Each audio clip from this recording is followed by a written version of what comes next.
Hello and a very warm welcome to PTV World News. With the news of this hour, I am Fiza Sajawal. Joining Fiza Sajawal, I'm Shahzad Qayyum. Let's look at the headlines first.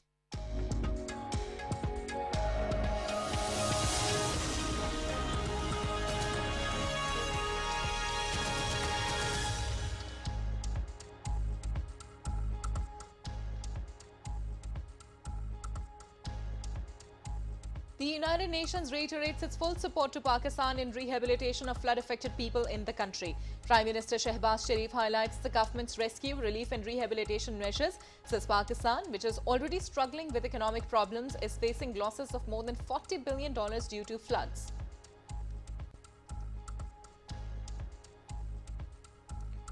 The federal government asked PTI leadership, including Imran Khan, to review their security issues and make them more effective to avoid any mishap. The Interior Minister regrets that PTI's leadership has blamed 3 persons without any investigation or evidence.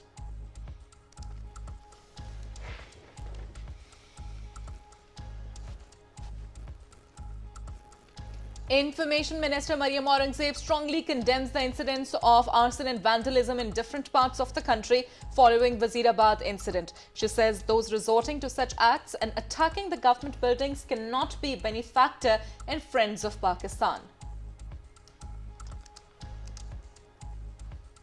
Minister for Railways Khwaja Saad Rafiq says a joint investigation team should be formulated with consensus to investigate the firing incident on PTI chairman Imran Khan at Wazirabad.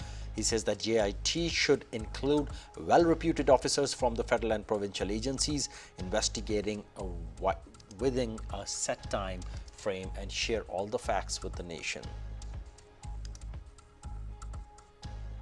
Lawmakers call upon PTI leadership to avoid hurling baseless allegations against political leaders and officials of state institution prior to completion of probe into attack on Imran Khan and his aides in Wazirabad.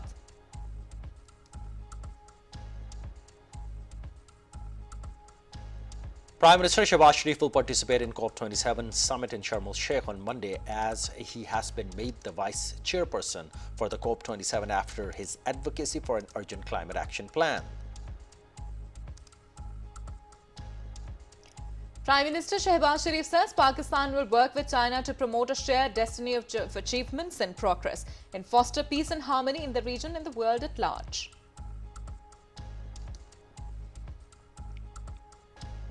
Met Office predicts rain, wind, thunderstorm with snowfall over the mountains in parts of country as a westerly wave is likely to enter the country tonight and likely to persist till Monday.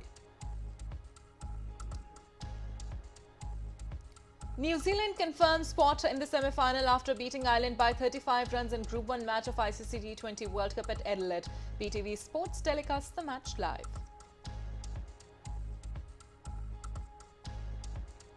Australia beat Afghanistan by 4 runs in Super 12 match to keep their hopes alive for the semi-finals of the ICC T20 World Cup in Adelaide.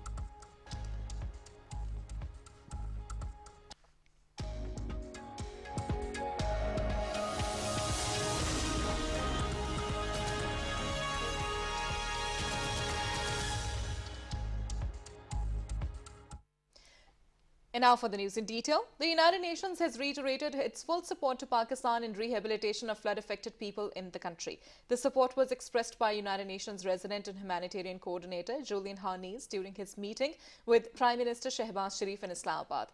The Prime Minister informed the UN coordinator about the worst floods in the history of Pakistan due to climate change and its permanent effects on the lives of people.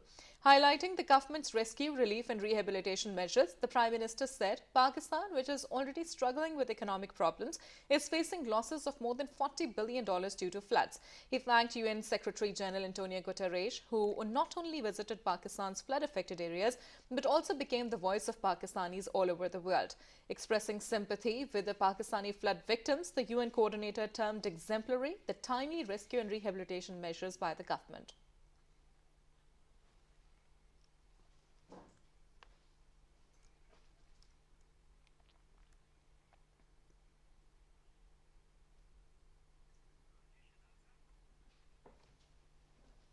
Now, Chairman National Disaster Management Authority Inam Haider Malik called on Prime Minister Shehbaz Sharif in Islamabad. Issues pertaining to rehabilitation of flood affectees discussed in the meeting.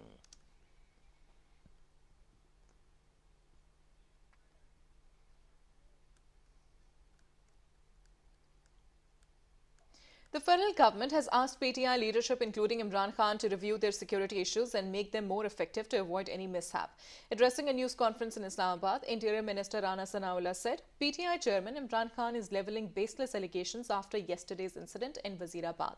The Interior Minister regretted that PTI's leadership has blamed 3 persons without any investigation or evidence. Rana Sanaullah said it is unfortunate that PTI leaders try to instigate people. He said such behavior of a political party will not strengthen democracy. He said security arrangements of PTI chairman should be reviewed. The Interior Minister said that Prime Minister has announced a compensation for the families of persons who died during the PTI's long march. He said family of the man who died in yesterday's firing incident will also be given compensation. Rana Sanaullah said the federal government has already proposed to constitute a joint investigation team to thoroughly investigate the incident. Responding to a question, he said leaders of PMLN have also faced religious extremism. He said PMLN condemns religious extremism.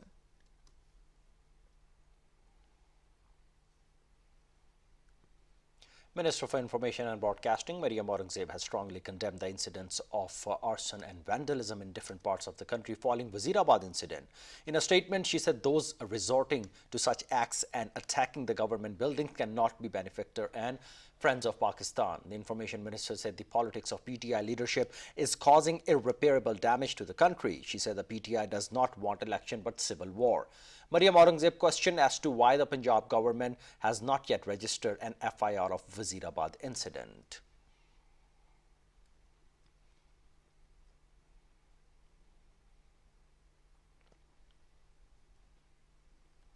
Minister for Railways Khwaja Saad Rafiq has said that a joint investigation team should be formulated with consensus to investigate the firing incident on PTI chairman Imran Khan at Wazirabad. Addressing a press conference in Islamabad, the minister said that JIT should include well-reputed officers from the federal and provincial agencies investigating within a set time frame and share all the facts with the nation. While rejecting the possible formation of one-sided JIT, Saad Rafiq said that the JIT should have authority to investigate from anyone, including Imran Khan, and no interference should be made during the investigation process. The minister said that all the political leadership not only strongly condemned the incident of firing, but also prayed for the swift recovery of all wounded persons, including Imran Khan.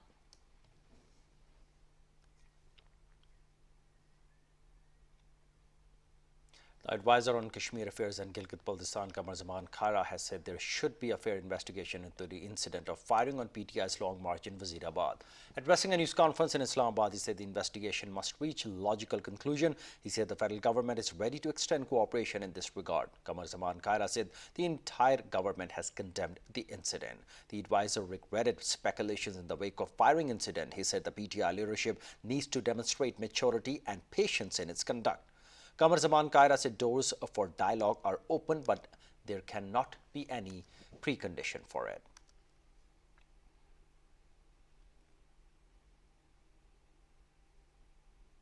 National Assembly members have called upon PTI leadership to avoid hurling baseless allegations against political leaders and officials of state institutions prior to the completion of investigation into attack on Imran Khan and his aides in Wazirabad. National Assembly met in Islamabad with Speaker Raja Parvez Ashraf in the chair.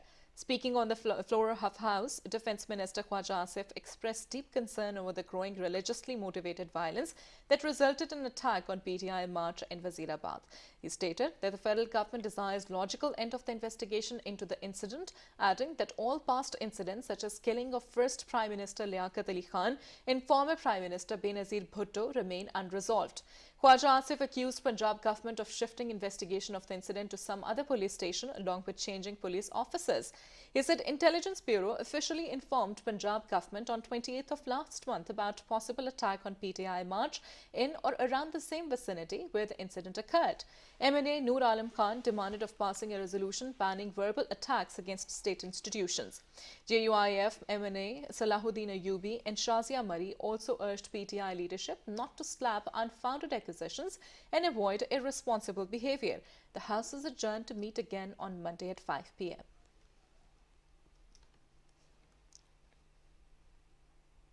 Defense Minister Khwaja Asif has condemned the politicization of firing incident during PTI Long March in Wazirabad on Thursday. Addressing a workers' convention at Sialkot, he expressed sorrow over the loss of human life during the incident. However, said that political use of this tragic incident is also condemnable. The Defense Minister said that leveling baseless allegations regarding this incident is a pitiful fact.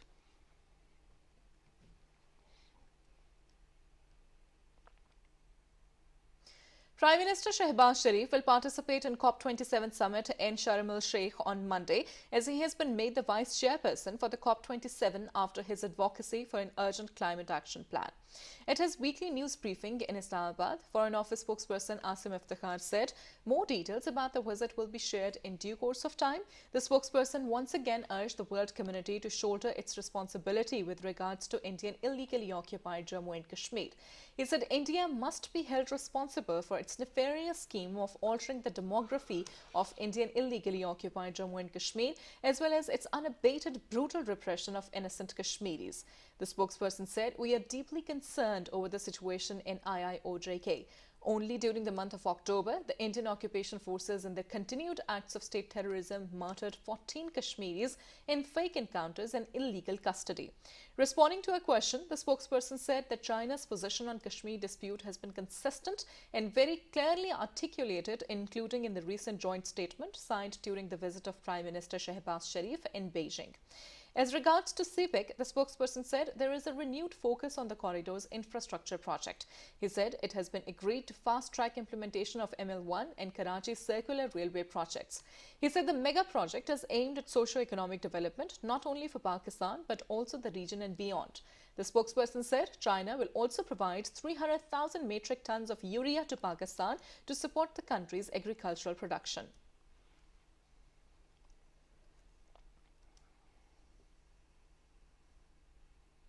Prime Minister Mohammad Shehbaz Sharif has said Pakistan will work with China to promote a shared destiny of achievements and progress and foster peace and harmony in the region and the world at large. The Prime Minister stated this in an interview with Chinese news agency Xinhua. As a matter of fact, I visited China, your great country and our a very friendly country, back in 1981 for the first time. And ever since I have had many visits to this wonderful country, and I've seen with my own eyes unbelievable transformation. I remember in 1981 when I came here, you could hardly see a bus, a car on the road, buses, bicycles. The entire country has transformed, and today it has become the second largest economy of the world. So this is a miracle of its kind, and I think it is a result of dedication, very visionary leadership of the Communist Party of China, its leaders, its vision and sacrifice.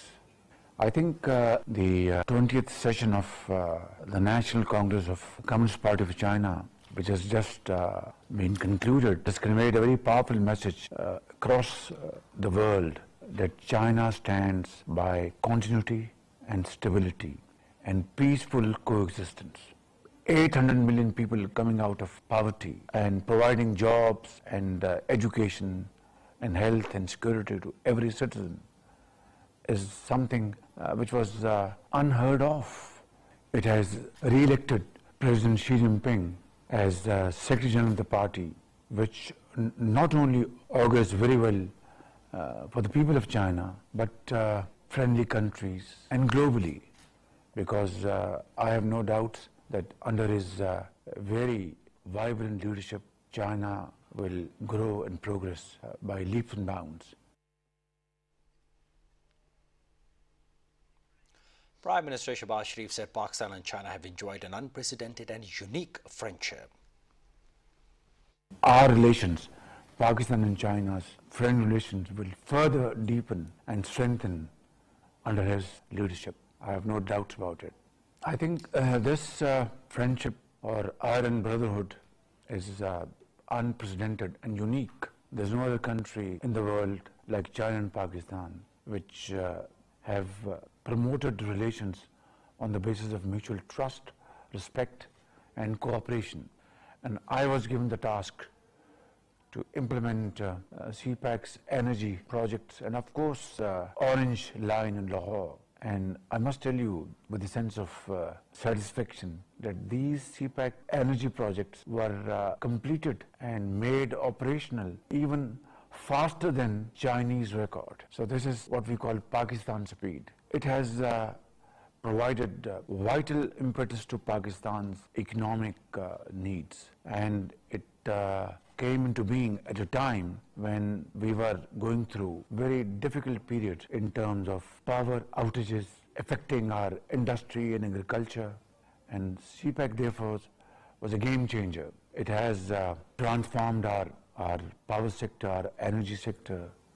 It has transformed our infrastructure, our public transport, and of course hydel power projects. And I think there are great lessons to be learned, and CPAC now needs to be expanded, and we should go into the phase 2, promote agriculture, technical skills, modern technology, and of course IT industry under B2B arrangements, business to business. I think global development initiative is something need of the day. I think the world needs empowerment to achieve basic needs of life, health, education, skills, and this is I think initiative which can achieve its goals combined with the global security initiative. Global security initiative is again initiative which we would like to endorse and support, again in the interest of world peace and coexistence and harmonious relations. That's how I would interpret it. I totally agree with President Xi's philosophy, and under his leadership we are trying our best to promote this friendship and bond of shared destiny. Two countries with shared destiny of achievements, of pride, of progress, of promoting peace in the region and working together for global harmony and peace. Finance Minister Ishaq Dar has said that Prime Minister Shehbaz Sharif's visit to China was very successful. In an interview with PTV News, Finance Minister Ishaq Dar asserted that China is Pakistan's time-tested friend and noted that fruitful discussion was held with Chinese authorities regarding ML1 project. Ishaq Dar deplored that the previous government made CPEC projects controversial and they also damaged country's image internationally.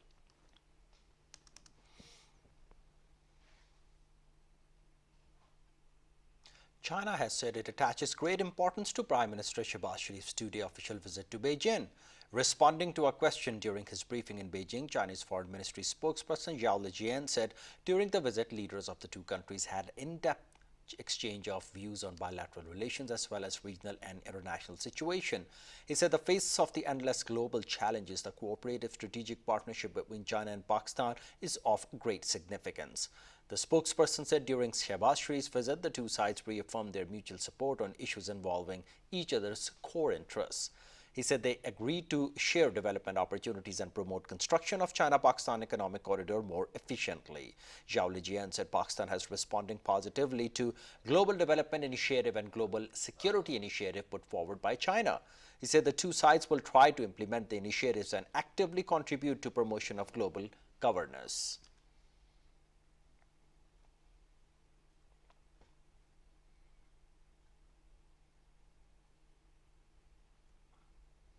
President Dr. Arif Alvi has emphasized on increasing the reach of Pakistan Academy of Letters through digitalization. The President was talking to a high-level delegation of Pakistan Academy of Letters led by its chairman, Dr. Yusuf Khushk. Appreciating the Academy for promoting arts and literature in the country, the President said digitalization will help spread the Academy's literary products and services through web-based and cell phone-based applications. The President said Paul should double up its networking by engaging local and international laureates to benefit from their expertise in improving the Academy's efficiency. The Chairman Paul briefed the meeting that Academy pays monthly honoraria to writers and also give financial assistance to bereaved families of the deceased writers. He said the Academy maintains a library to provide necessary reference material to research scholars, writers and students, and more than 30,000 books and journals are available there.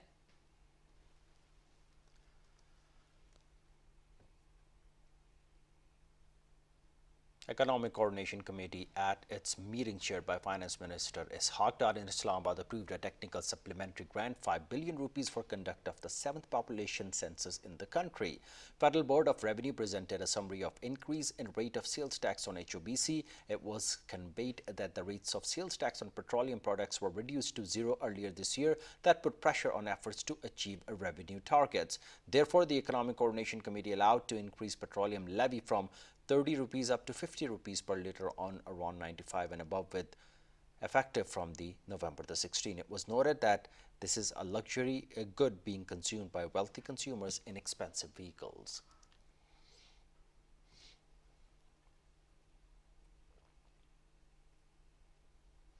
Minister for Planning, Development and Special Measures S.N. Iqbal has stressed on adopting climate resilient strategies during rehabilitation and reconstruction of flooded areas in the country. He was presiding over a meeting of the National Flood Response and Coordination Centre in Islamabad. Underlining the need for disaster prevention plans, the minister said special measures should be taken to protect cultural and historical sites from national disasters. He said urbanization is a major challenge for our country. Therefore, new cities with community-based health and education projects needs to be established to reduce population pressure on big cities. The meeting reviewed the working plan of short and long-term reconstruction projects for post-disaster recovery and reconstruction strategy. Chairman NDMA Lieutenant General Inam Haider Malik and other relevant officials attended the meeting. Special Assistant to the Prime Minister on Industries and Production, Tasneem Ahmed Qureshi, says Utility Stores Corporation has provided ration bags worth 3.5 billion rupees under Prime Minister relief package to flood-affected people. He was speaking at a briefing on performance of Utility Stores Corporation in Islamabad. He said the Utility Stores Corporation should expand its services to the Union Council level across the country.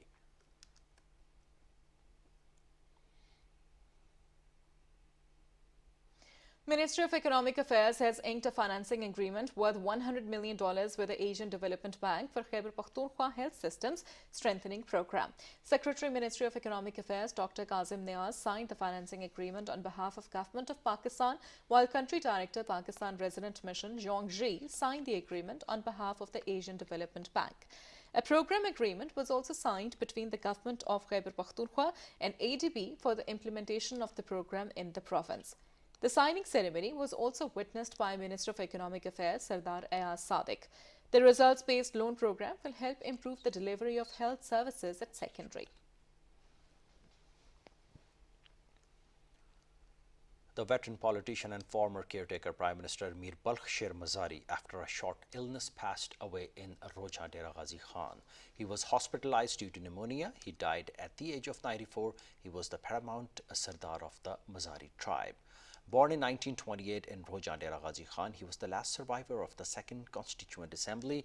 Mazari was elected to the National Assembly in 1962.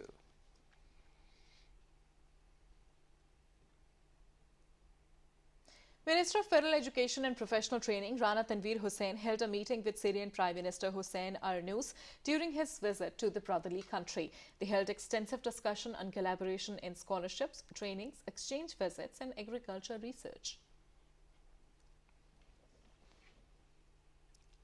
Minister of Climate Change Eddie Rahman has been placed at the top of the list of people to watch at the upcoming Conference of Parties in Egypt.